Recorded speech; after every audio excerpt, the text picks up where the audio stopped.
I can also confirm that as at the time nominations closed at 9 o'clock this morning, I was the only nominee for that role. I set out when Jacinda Ardern announced her resignation that I would play my role in working with the Labour team in Parliament to ensure that we strove to reach a consensus about who was best to lead Labour and therefore New Zealand forward. And I am absolutely humbled and honoured that in those conversations I have had incredibly strong support from my caucus colleagues, my Labour team, and that consensus has emerged, and they have indicated that they will support me to be the party's next leader and therefore the next Prime Minister. There is still a bit to go in this process. There is still a meeting tomorrow and a vote, and I don't want to get too far ahead of that. I want to respect the fact that my colleagues deserve the opportunity to get together and to confirm that decision before we start to get too far ahead in the process. I do want to thank them for the way the process has been handled. I think we're an incredibly strong team.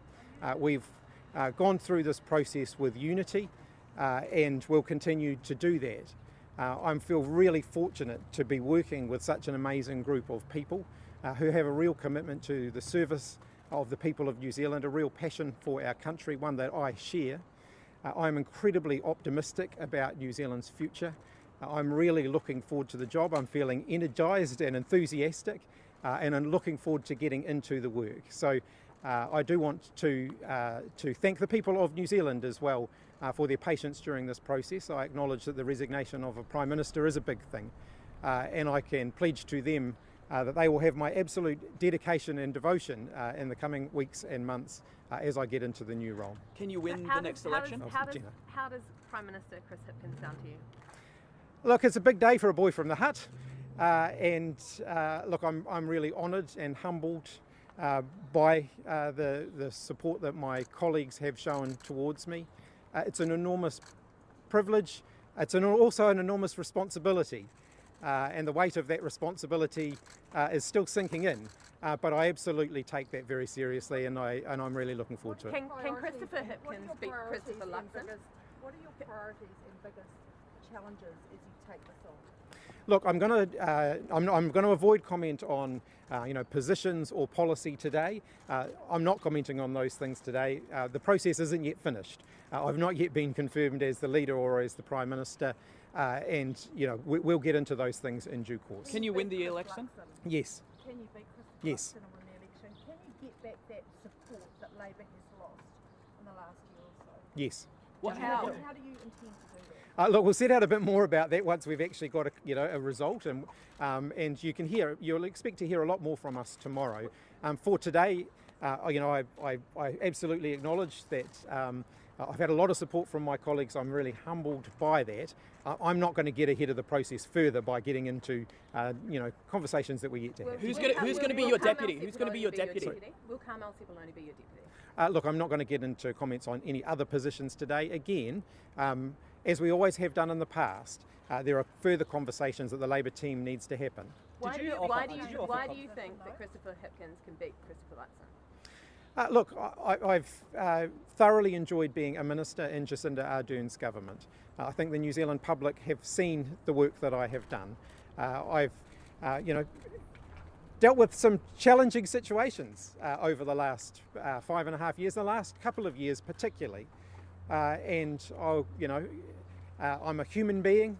I'll make the odd mistake from time to time. I try and own the mistakes that I make. I don't pretend to be someone that I'm not. I've never done that in the past, and I don't intend to start doing that now. Jacinda There are a couple of mistakes you haven't actually owned, talking about one of the Northland cases and also Charlotte Bellis. Are there any regrets about how you've handled some of those situations if you say that you do own mistakes and learn from them? Well, I think in both of those cases, I would argue in one case, actually the mistake that I'm being asked to own are mistakes made by others. Many of the claims made around the Northland case were claims made by other people and not by me. In terms of the Charlotte Bellis case, I've apologised to her, and as far as she's concerned, the matter is closed, and I respect that, and I don't intend to make further comment on that either. Jacinda Ardern had talked about a reshuffle that was coming. How much of that was already in place, or are you going to put your own spin on this reshuffle and assign people as you see fit? Look, I'm not going to comment on positions today, but of course there is a reshuffle coming. There's a reshuffle that's now a necessity, and so I'll work through that with my colleagues over the coming days. Can you talk us through the events of the last 36 hours? How did you win the position over your colleagues? Did you have to offer things to your colleagues to get the position? No. Who did you talk to about making this decision? Look, I had a lot of conversations with my parliamentary colleagues. As I indicated a couple of days ago, it feels a lot longer actually, but a couple of days ago, I really was committed to striving to reach a consensus and to making sure that that unity and that focus on providing strong leadership for New Zealand stayed in place, and it absolutely has. How is it that the Prime Minister and Grant Robertson have both said that they just don't have enough energy left to give the job a good tilt, but you do? Look, those are matters for them. I've had a good summer break. I've absolutely come back energised and refreshed and ready to get into it. Look, I don't think that Grant Robertson was saying that he doesn't have energy for the job that he has now. I think what he said is that he didn't want to step up to be Prime Minister, and that's a decision for him. And what's the main difference between you and Christopher Luxon? Look, the public can judge that. And what about you and Jacinda Ardern?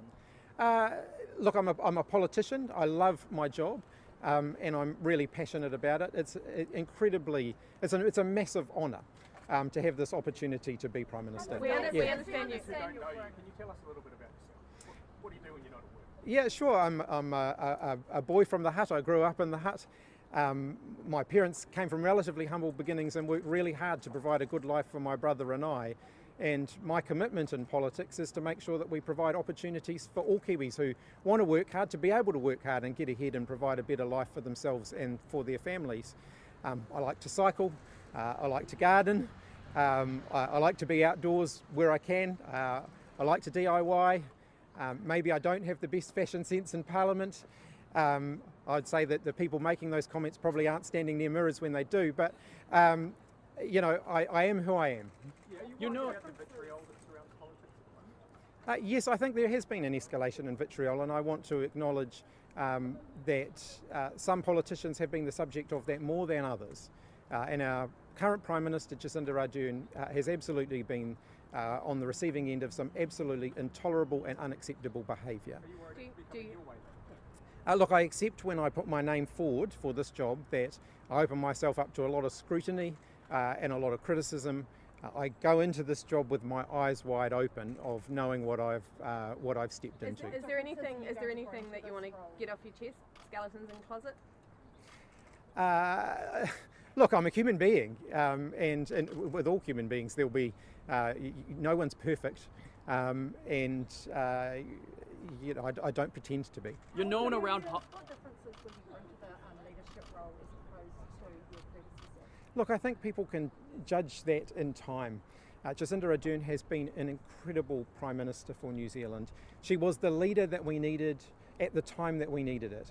I look at the challenges that Jacinda led us through, whether it was a terrorist attack, a volcanic eruption, several natural disasters, a global pandemic that disrupted our day-to-day lives more than any other event I think that any of us have experienced in our lifetimes. Jacinda provided, calm, stable, reassuring leadership, which I hope to continue to do. We're different people though, and I'm sure that people will see that. You're known around. Are you too political? Do you expect to see a change in the deputy leadership? I mean, is that position solid, or is Yeah, look, place go? And also, will you keep Grant Robertson on as Prime Minister? as I said, I'm not going to make comments on other positions today. You're known around political Parliament. for You're this known. job? You know. Are you too political? Are you too much of a political animal for this job? No. You're known around. Prepared to confirm Grant Robertson as Finance Minister. He's made it pretty clear that that's the position he wants. You're not. Look, I'll make one exception, which is to say, yes, absolutely. If Grant Robertson's indicated he's happy to continue in that role, I absolutely intend to follow through that. Now, I know that that's going to open up a whole lot of other questions for you about who's staying in other roles and all those sorts of things, and I'm not getting into that today. You're known around you Parliament have the is. same You're known deputy around that- Parliament is chippy. You get the advantage of standing right beside me and Yeah. having the loudest voice. So It's a tactical decision. Yeah. You're known around Parliament as Chippy. Are you wanting to be known as Prime Minister Chippy? people will call me what they'll call me. Have you had a pitch me moment in that you've never gone for the leadership before or shown positions throughout, and then suddenly you wake up one day and you're about to become the Prime Minister from nowhere? There have been a few of those moments actually in the last sort of 48 hours or so. There was a particular moment yesterday actually where I got a couple of relatively important messages just as the door to the plane was closing, and I had to then sit on the plane for the next 40 minutes before I could return any of those messages. So, and during that time, a few things sunk in for me. So, was that you getting the support that you needed yes, at that point? yes. You had a 40-minute wait until you Until I could reply to that. Yeah. Thank you, Alan. You Yeah. sat by yourself on a Support. plane You and offered the support. reflected on becoming the Prime Minister. Yeah. So it's been an interesting couple of days. And Yeah. who was Is those that when you messages for? found out no one was contesting? Look, I'm not going to get into all the details of that, but they were significant messages in the process. Yeah. What is your message to Māori and some that might be disappointed Labour couldn't deliver a Māori Prime Minister? Labour has an incredible Māori team.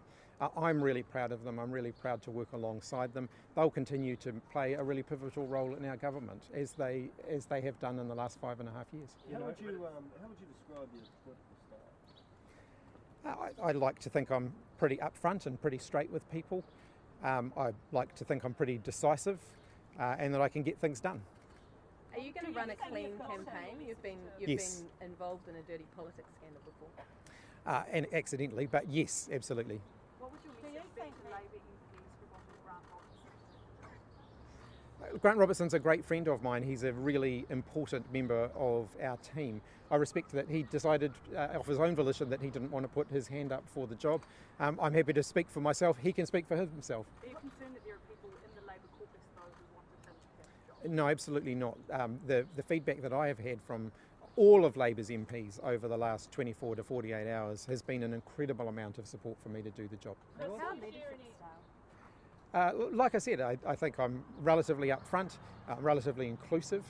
People won't die wondering what I think, but I think I've got an amazing team to work with, and I intend to absolutely make the most of that. We understand that you're. Asked about the difference of the protest arrest, or your own protest arrest Yeah. here, and being in the House. Is this quite a weird moment being on the steps of Parliament where that incident happened to now? Yeah, look, it is like I said, it's a big day for a boy from the hut, and I'm really humbled and really proud to be taking this on.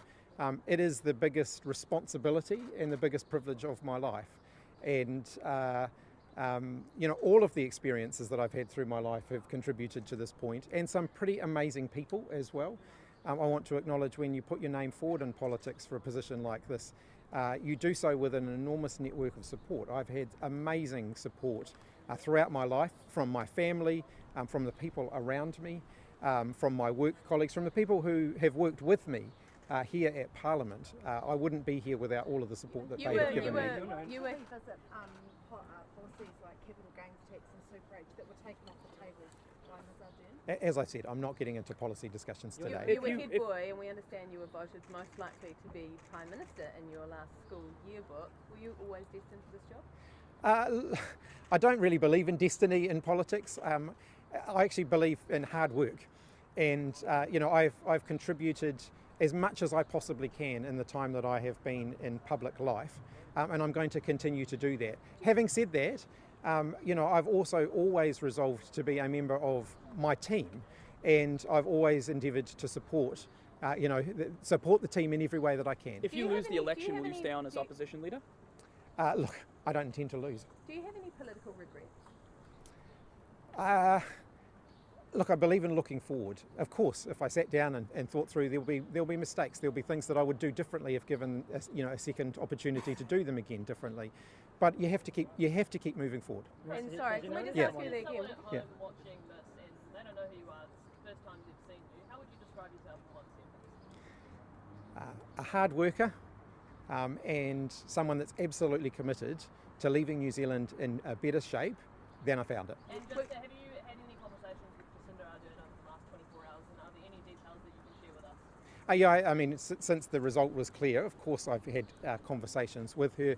We'll be sitting down fairly shortly just to work through the next steps from here, because there's some logistics that we've got to get through, and in many cases we have to get through those together, because there's a relatively critical thing that she has to do before I can do the next thing that I need to do. Have you had any messages from? the hut, given that you're in Yeah. message with people in the hut Yes, I've had a lot of messages from my home constituency. I've been really humbled by that. I think that they're proud to have the first PM from the hut for many generations. I think Walter Nash was the last one.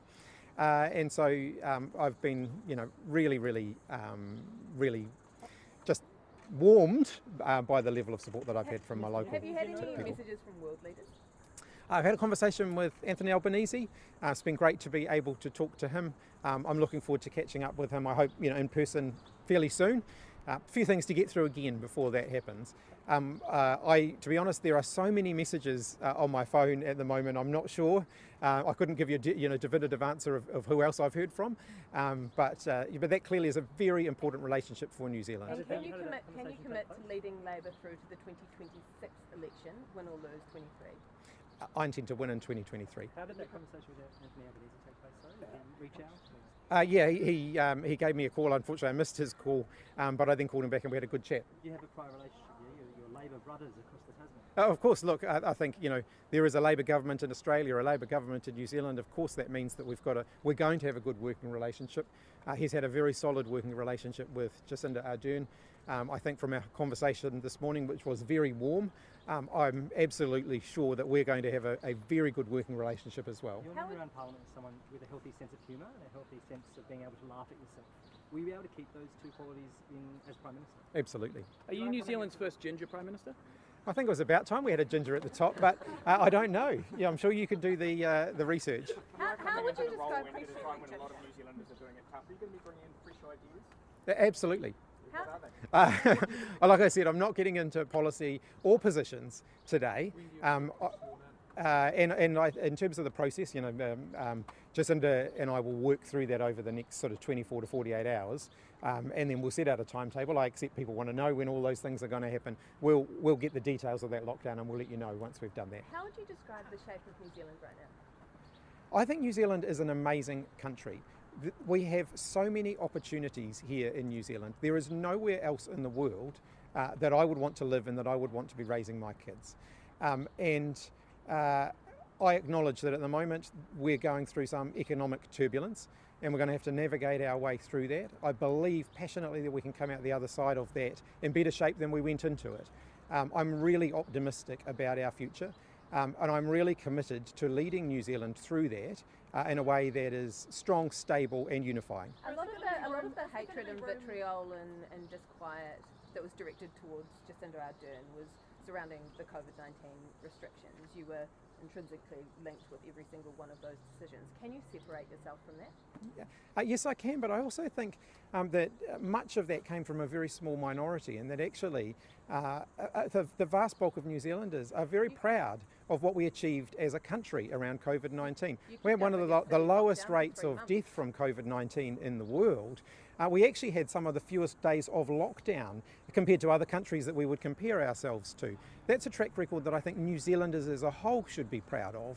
And so, yes, there's a vocal minority who would like to rewrite history. But actually, I think New Zealand as a country should be proud of what we achieved through COVID. Is it a vocal minority, though? Because you're losing support in the polls. You locked down our biggest city for 3 months. People were angry with you. Look, I acknowledge that the lockdown in Auckland was really hard. There are also a whole lot of other things at play now. We're dealing with the economic aftermath of COVID-19, and much of that is global. But we have a responsibility to lead New Zealand through that, and we absolutely will do that. And I'll talk more about that, but I'm not going to talk more about that today. Is there a room for a woman MP in the leadership team, either on the ministerial side or the party side? Look, I don't want to speculate on positions. I've indicated I'm not going to talk about that today. I do want to acknowledge that, for the first time in New Zealand's history, we have a gender-balanced parliament. Women are going to occupy senior roles in our parliament. That is good. That is fantastic. We should be proud of that as a country. I'm not getting into that today. What do you think Kiwis know you best for? Well, there's one thing, look, I think hopefully New Zealanders know me as someone who is upfront, doesn't mind admitting when they've made a mistake, and can laugh at themselves. Chris, given you've done a press conference from the bush before and we're outside again, can we expect all of your future press conferences to be outside? Well, on a beautiful Wellington day, as we've had so many beautiful Wellington days this summer, maybe we could do a few more of these outside. And just lastly, what is one thing you would like to change in New Zealand? Look, I don't want to get into policy issues today, but look, I am here to make sure that New Zealanders who go out there and work hard to make a better life for themselves and for their families can succeed in doing so, that their hard work can make sure that they have the opportunities to get ahead. That's what Labour has always stood for, and it's absolutely why I'm in politics. Thanks, everybody.